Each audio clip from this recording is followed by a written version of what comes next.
Pilipino sa isang prestihiyosong ice carving competition sa Ottawa, Canada. Ito ang balita ni Marcel Delgado.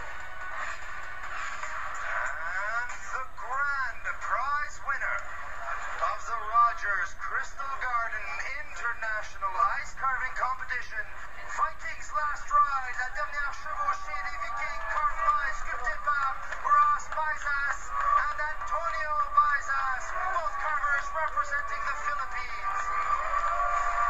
Felicitations, bravo, well done! Dalawang Pilipino ang nagwagi sa katatapos na 25th Rogers Crystal Garden International Ice Carving Competition na bahagi ng isang buwang Winterlude Festival dito sa Ottawa, Canada.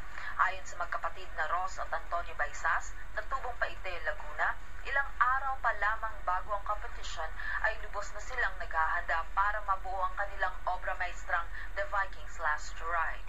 Make sure that you're gonna put a nice story on it, proportion,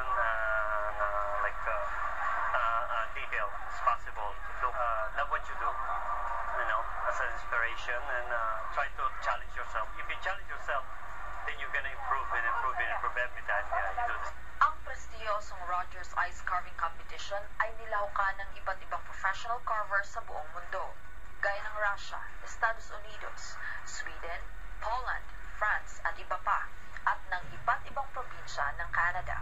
Samantala, naging Media Choice Award din ang kanilang entry. Sa Rogers One Block Challenge naman, na may Northern Passion theme pa rin, ay muling pinalunan ng ating kababayan na si Ross Baizas. At pinangalawahan naman ng isa pa nating kababayan na si Fermin Gomez Jr., kapwa tubong Paite, Laguna. Mababakat sa mga sumasali ang matinding paghahanda, sikap at metikulosong imahinasyon upang may sagawang paglililok ng kanilang obra maestrang ito na gawa sa yelo. Binuksan na rin sa publiko ang online voting sa Winterlude website ang Rogers People's Choice Award kung saan kasali pa rin sa nominasyon ang obra maestra ng magkakapatid na Baizas. Ang isang buwang Winterlude Festival dito sa Ottawa na pinasimula noong 3 ng Pebrero ay kinatatampukan rin ng samut-saring amusement. Kabilang na dito ang longest ice skating rink sa buong mundo, ang Rideau Canal, ang snow park at ang exciting na Northern Passion carved on ice na inaabangan ng mga mamamayan at maging ng mga dumadayo rito.